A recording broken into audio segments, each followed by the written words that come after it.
Bienvenidos a otra edición, a otra entrega de Saberes Compartidos por Televisora Centro Morteros. En esta ocasión entrevistamos al profesor de música Diego Bianco. Bienvenidos a otra edición más y que lo disfruten.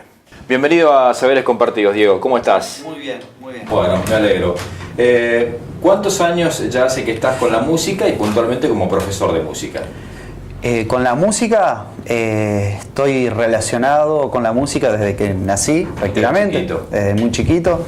Desde, no sé, yo me acuerdo que me corría mi tío del piano porque lo agarraba como si fuese no sé, una batería. Me acuerdo, no sé, habré tenido 3 años, 4, ¿viste? No sé cuándo uno empieza a recordar esas cosas, pero sí, desde muy chiquito estuve en contacto con la música, con el piano, con la guitarra, con el acordeón. Y como profesor hace más o menos del 2011 que me estoy dedicando a la profesión, digamos, de profesor de música. ¿Qué fue lo determinante, digamos, para seguir con todo esto? ¿Fue eso desde chiquito o alguna otra cuestión o factor que influyó cuando eras un poquito más grande? No, yo creo que básicamente es eso. Al estar en contacto con, digamos, toda mi familia, siempre se dedicó a la música y yo escuché música desde muy pequeño. Escuchar no sé, a la hora de la siesta, mientras todos estaban durmiendo, mi tío estudiando piano, mi papá también estudiando guitarra, mi abuelo todos los días, mañana y tarde, siempre tenía una hora de ensayo de acordeón, él. Después, bueno, siempre yo creo que eso, más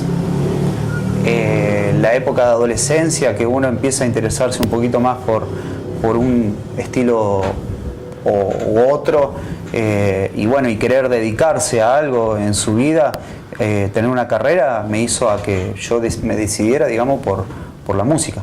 ¿A dónde hiciste música? ¿Dónde estudiaste?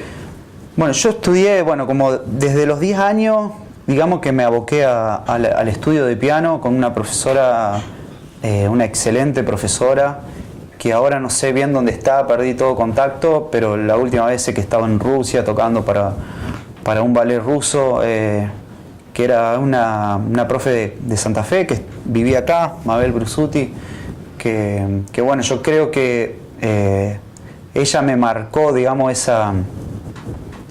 esa idea de tocar el instrumento de una forma profesional,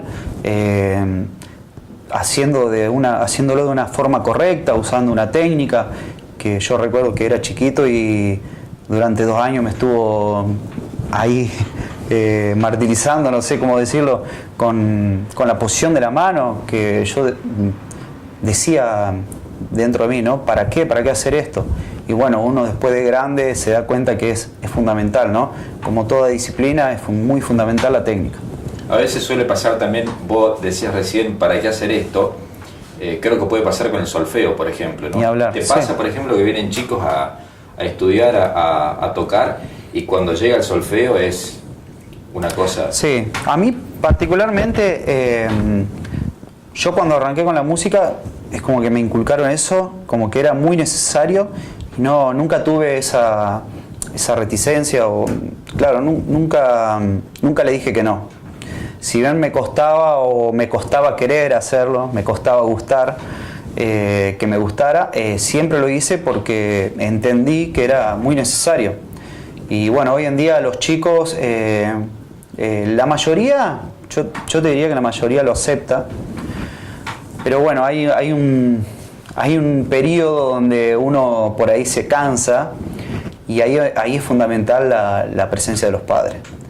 Yo tuve esa etapa de decir, abandono porque esto no creo que sea necesario, y bueno, como mi familia, la totalidad, todos eran músicos, supieron apoyarme en eso, ¿no? Y bueno, la verdad que sí, el apoyo de la familia es fundamental para un músico. ¿Cuántas haces de solfeo, por ejemplo, en promedio en una clase? ¿De solfeo? Para los chicos. No, eso... ¿O lo vas manejando? Sí, hoy en día no se usa más esas clases total de solfeo, donde vos tenías 1 hora solamente de solfeo, sino que hoy en día se va mezclando un poco más a medida que vas tocando el piano o ves una canción, bueno, a ver, leamos esta canción, solfeamos esta canción. Y no es más como antes, que antes sí tenías una hora de solfeo, ¿entendés? Porque por ahí antes era un poquito más cansador y ahora uno trata de adaptarlo, ¿no? Porque no nos olvidemos también que hoy en día con la tecnología está todo mucho más, digamos, uno puede acceder a cosas fácilmente. Accesible, claro. Hay programitas que te van diciendo cómo leer, cómo tocar, qué sé yo, entonces no es muy necesario dedicarse a eso explícitamente, sino que podés, digamos, llevarlo un poco más a la práctica pianística o cantada o qué sé yo, que puede gustar un poco más. Suele pasar que vienen chicos o personas a aprender y a veces parece como que uno ya quiere empezar y ya quiere tocar, es como que quiere saber enseguida, ¿no? Digamos, Sí. ¿se genera esa ansiedad, digamos, en la persona que viene a aprender música? Sí, eso es verdad, es muy verdadera. Inclusive a uno mismo le pasa querer aprender un tema que vos viste, querés al toque tenerlo, ¿viste? Pero sí, todo es un proceso de aprendizaje que no lo podés hacer de un día para el otro. Y ahí también está la familia como para insistir y apoyar en ese tipo de cosas, ¿no? No abandonar antes de tiempo y hacer entender que, bueno, es un proceso, que hoy puede ser aburrido tocar una melodía simple con una sola mano, lento, usando la técnica, pero bueno, a la larga uno puede lograr muchas más cosas y bueno, eso es lo fundamental. Por ejemplo, para enseñar piano, hay canciones de música clásica que son, por así decirlo, ley, que se enseñan. Digo, recuerdo hace mucho tiempo atrás cuando con mi hermana íbamos a piano, hacíamos para Elisa, por ejemplo. Claro, sí, que era un clásico, la aprendíamos en varias partes, digamos. Uh-huh. ¿Cómo es ahora? Sí, cómo cambia mucho las cosas, ¿no? Porque uno como profesor trata de adaptarse. A mí me encantaría enseñar como a mí me enseñaron y digamos, y mantener una línea, ¿no? Pero hoy en día hay que adaptarse porque son la idea mía es que todo alumno que venga no se vaya, que trate de estar, que trate de aprender en la medida que pueda y de a poco yo ir enseñándole cosas que son muy necesarias. Pero sí, básicamente se usa algunos libros digamos, para principiantes, ¿no? Para alumnos que recién arrancan, de Beyer, Diabelli, compositores que se dedicaron básicamente a escribir para enseñar, ¿no? Enseñar. Claro, para piezas para aprender en clase. Y bueno, sí, ni hablar, para Elisa es muy famosa y siempre está en el repertorio, digamos, para las clases. ¿Crees que, por ejemplo, porque vos decías, los tiempos cambian un montón? Hoy por hoy, ¿cuánto influye la tecnología, la televisión, por ejemplo, la computadora, en la gente que viene a aprender aquí? ¿Con qué viene incorporado, digamos, a aprender música? Yo, por ejemplo, tengo alumnos que vienen y ya sacaron una canción. Porque hay, bueno, por internet hay... te aparece el video en YouTube, el pianito. Te indican las teclas. Te indican las teclas y uno por oído lo va aprendiendo. Pero bueno, falta lo otro, ¿no? Lo que yo decía al principio, la técnica. Que para interpretar una canción vos tenés que tener una técnica adecuada primero para no tener dificultades a futuro en lo que es la mano, la postura, y después para la expresividad de la canción, ¿no? La mayoría de los chicos que vienen, y que está bien, no digo que esté mal que hagan eso, pero está muy bien también porque uno va desarrollando el oído y está perfecto. Pero bueno, está bueno complementar con lo otro que es la técnica porque, digamos, es fundamental, si no suena muy mecánico, suena a una computadora. Vos escuchás algo en una computadora y escuchás a uno que sacó así la canción y suena a muy mecánico, a no ser que, bueno, tengas el don ese que ya nazca con esa habilidad de expresividad, pero bueno, es fundamental la parte técnica y expresiva. No obstante, lo que buscan, por ejemplo, en internet, alguna canción con la cual vienen, ¿son más bien de un tinte básico? O digo, porque por ejemplo, porque en el teclado tenés el bemol, el sostenido, por ejemplo, que es un poco más complejo eso, ¿no? Sí. Digamos, ¿eso podés incorporarlo desde una computadora o no? ¿O necesitas trabajarlo técnicamente aquí? No, digamos, las canciones, yo a veces me sorprendo porque vienen con canciones muy complejas que por ahí usan teclas negras, blancas, son acordes disonantes, muy complejos que lo logran tocar, pero siempre, insisto en esto, es mecánico. Falta la otra parte, la técnica que te ayuda a darle esa... que cuando vos lo escuchás, cuando vos lo escuchás te das cuenta que ese tema tiene vida y que no es algo tocado por una computadora, porque cuando lo aprenden así, te digo, suena a una computadora, suena, en vez de escuchar, qué sé yo, suena. Claro, más robótico. ¿Entendés? Más robótico, y no algo, sí. esa expresividad. Como ligado. Y te veo, por ejemplo, cuando lo haces, digamos, con más soltura, a Paraliza, le aplicas un poco de movimiento en el cuerpo, como soltándote, dándole como una enviona, algo así, digamos. Sí, eso está relacionado a cómo expresar uno. Es muy complicado de explicar y de entender, porque es una conexión que vos tenés que generar con el piano, la sonoridad y el cuerpo, como para que todo suene ligado, ¿no? Que eso es lo difícil de hacer. Lograr esa conexión y que la gente que escuche el piano también lo entienda, lo sienta, ¿no?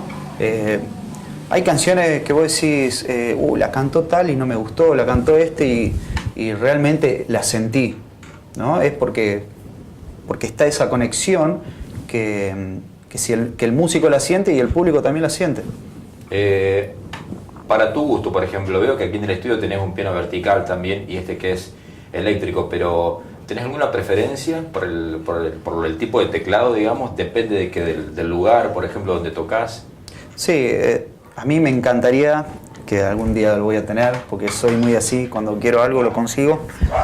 Me encantaría tener un piano de cola acústico. Es lo ideal para mí, para tocar obras clásicas o cualquier tipo de canciones. Pero bueno, está siempre esa complicación de usarlo en vivo en un concierto.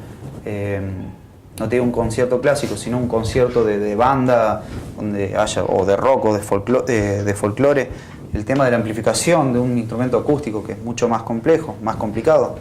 En ese caso yo sí optaría por ahí con un buen instrumento, como un piano eléctrico de buena calidad, obviamente, que no estamos hablando de poca plata tampoco, ¿no?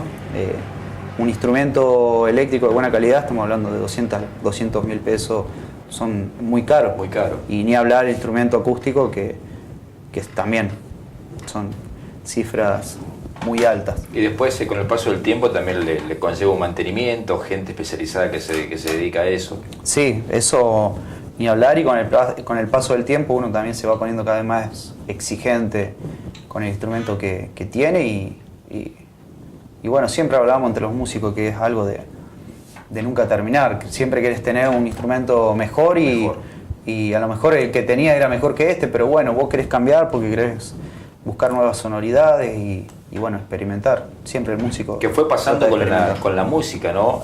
A medida que la tecnología avanzaba, fíjate vos nada más el cambio del sonido del 70 al 80, por ejemplo. Ni hablar, sí, cambia el sonido y no sé si cambia en calidad, porque hay pianos de los 90 que tienen por ahí mejor calidad que ahora, pero sí cambia digamos, ¿el trabajo sobre el instrumento?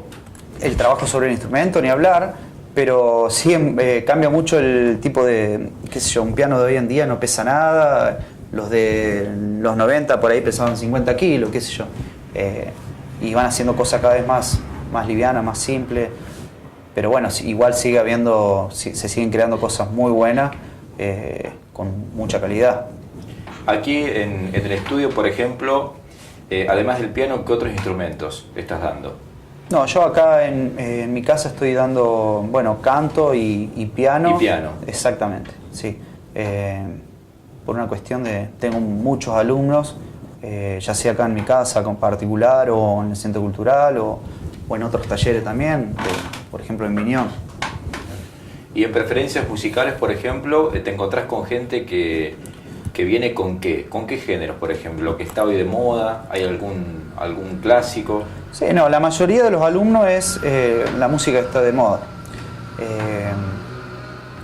De piano, en la parte de piano uno trata de ver lo que es la parte de armonía, de cómo tocar acordes en el piano, las inversiones, digamos las posiciones.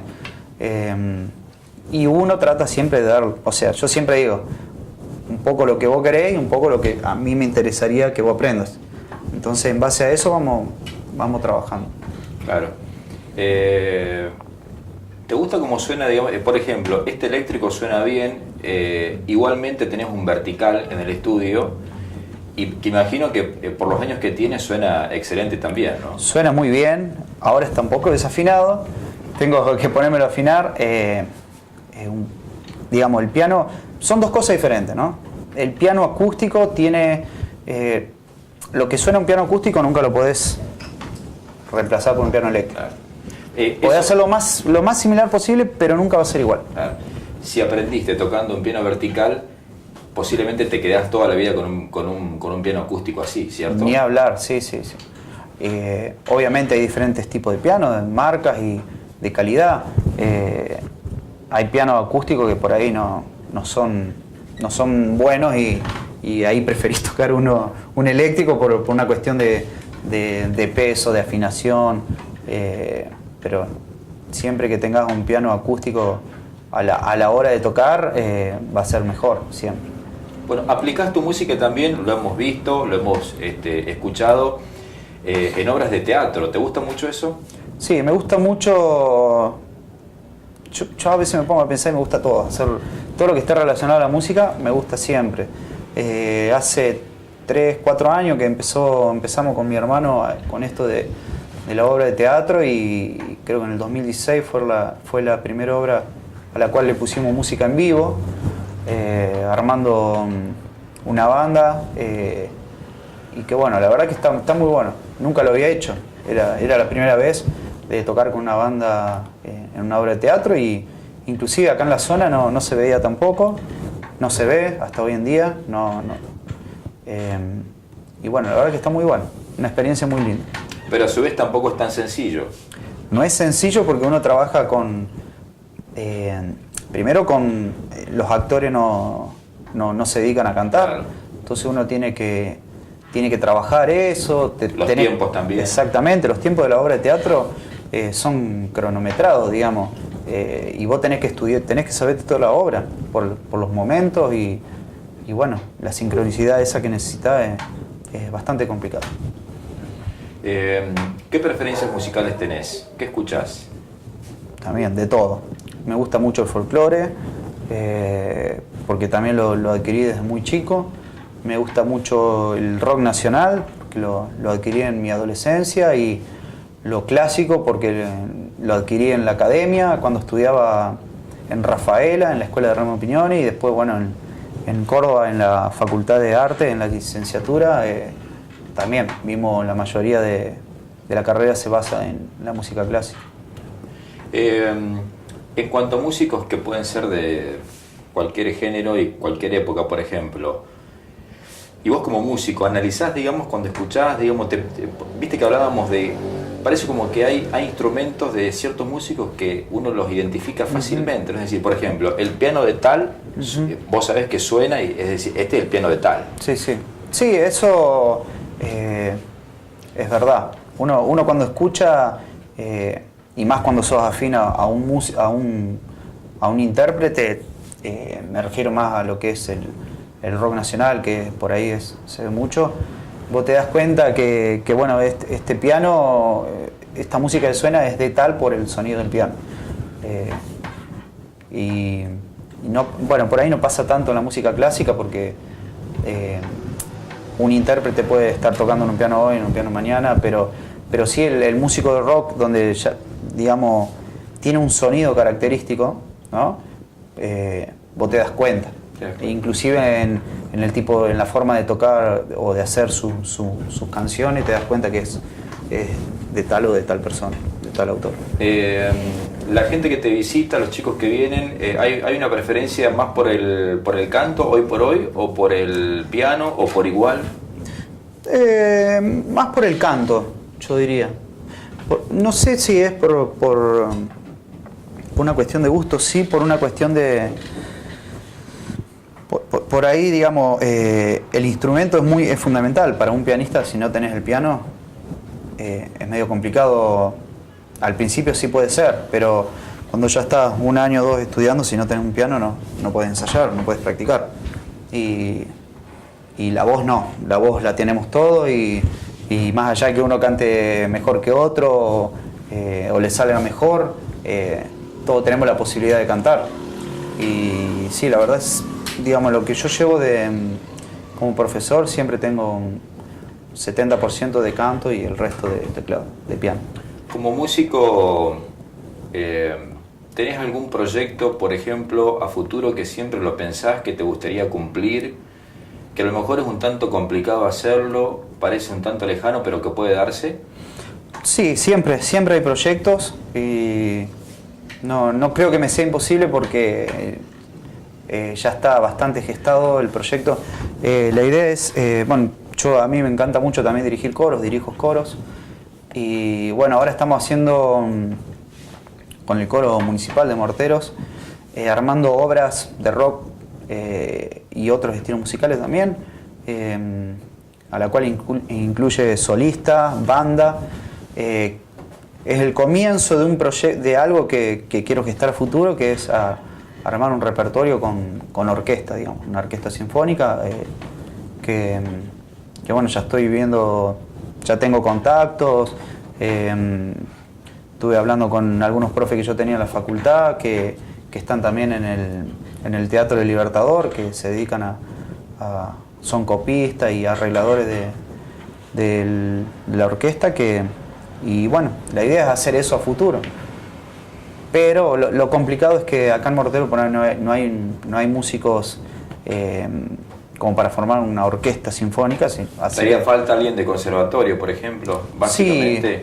Sí, exactamente, sí. Por ahí violinista vos necesitas para armar una orquesta sinfónica necesitas mínimo 8 o 10 violines. Y capaz que esa cantidad no. Claro, entonces para eso bueno, hay que hacer toda una gestión y conseguir que vengan de otro lado. Pero bueno, también tiene un costo todo eso, ¿no?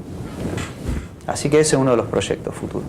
Diego, gracias por tu tiempo, por estar en Saberes Compartidos, y esperamos que este 2019 sea de éxito y que disfrutes de lo que haces, que es la música, ¿no? ¿Te pasa, por ejemplo, para cerrar, ¿no? Sí. ¿Te pasa, por ejemplo, que si haces música es porque te gusta mucho? ¿Te desconectás de esto en algún momento o estás constantemente, digamos, andando por ahí? Por ejemplo, pensás en la música, relacionas esto con la música. Nunca me desconecto. El único momento que me desconecto por ahí es cuando si me voy de vacaciones, que no me llevo el piano. Pero y ni así, porque yo soy profe de música en los colegios, o sea, trabajo de la música. Y además, bueno, tengo grupos musicales que, si bien uno cuando sale a tocar cobra, pero es un poquito más de algo propio, digamos, no que tenés que enseñarle a otros, sino que uno disfruta también eso. Y no, siempre estoy pensando en hacer cosas, o hacer un arreglo para el coro, o cómo hacer esta canción. Y no, la verdad que nunca me desconecto, porque por ahí es diferente a otros trabajos, que uno sí trata de desconectarse y lo hace, pero la verdad que el músico no lo puede hacer. En mi caso no. La figura del arreglador musical tiene quizás menos importancia de la que debería hoy por hoy. Sí, sí, tiene menos importancia, que no debería ser así, porque el trabajo del arreglador es muy importante y es bastante difícil, complejo, porque... Y de creatividad. Creatividad y vos cuando arreglás una canción, ya sea para un grupo o para un coro, nunca tiene que perder la esencia del tema original. Porque no es una composición, si bien es una composición aparte, porque vos estás componiendo un arreglo, pero nunca te tenés que alejar de la esencia. Me refiero a vos cuando haces un arreglo de una canción, sin ir más lejos, hicieron el arreglo de un tema de cuarteto, ¿Quién se ha tomado todo el vino? Que bueno, originalmente no es un cuarteto, pero lo hicieron para coro y bueno, vos escuchás la esencia del tema. En el arreglo coral suena a cuarteto, si bien tiene todos los arreglos vocales, pero no suena a un arreglo barroco, que eso es lo difícil del arreglador, captar la esencia del tema, agregarle, hacerle algo diferente, pero no cambiarlo en su totalidad. Y por eso creo que se tiene que valorar mucho, digamos, los arreglos de los arregladores, ¿no? Porque bueno, hay grupos que son famosos gracias a los arregladores. Totalmente. Y bueno, eso... Le dan la impronta, ¿no? Tienen, sí, la personalidad del grupo a veces depende de eso. Vos escuchás los nocheros, los primeros nocheros tenían una sonoridad, después fueron cambiando porque cambiaron de arreglador y así, y últimamente suena otra cosa. Si vos lo escuchás, es otra cosa, nada que ver, porque cambian los arregladores y bueno. Quizás suceda con cantantes, por ejemplo, que estaban en bandas, que sonaban de una forma y cuando se despegan de la banda suenan de otra, ¿no? Ni hablar, sí. Tiene mucho que ver, bueno, los arregladores y los managers, que le dicen, bueno, vos tenés que ir por este camino, vos por este, y así. Y bueno, es muy fundamental también. Yo creo que un artista hoy en día no es solo el artista, sino depende mucho del arreglador, de la banda, de todo. No es uno solo. Gracias por estar en Saberes Compartidos, Diego. Muchas gracias a ustedes. Un placer. Y es un placer, la verdad que para mí está bueno esto lo que hacen porque por ahí hay gente que me conoce y piensa que yo solamente doy canto o dirijo coro y bueno, uno hace otras cosas también y la verdad que está bueno que lo sepan porque a uno le costó hacer, es una carrera complicada y que por ahí no se valora demasiado porque es músico. Y no se valora demasiado. Pero bueno, está bueno que la gente sepa que es una carrera y un trabajo como cualquier otro.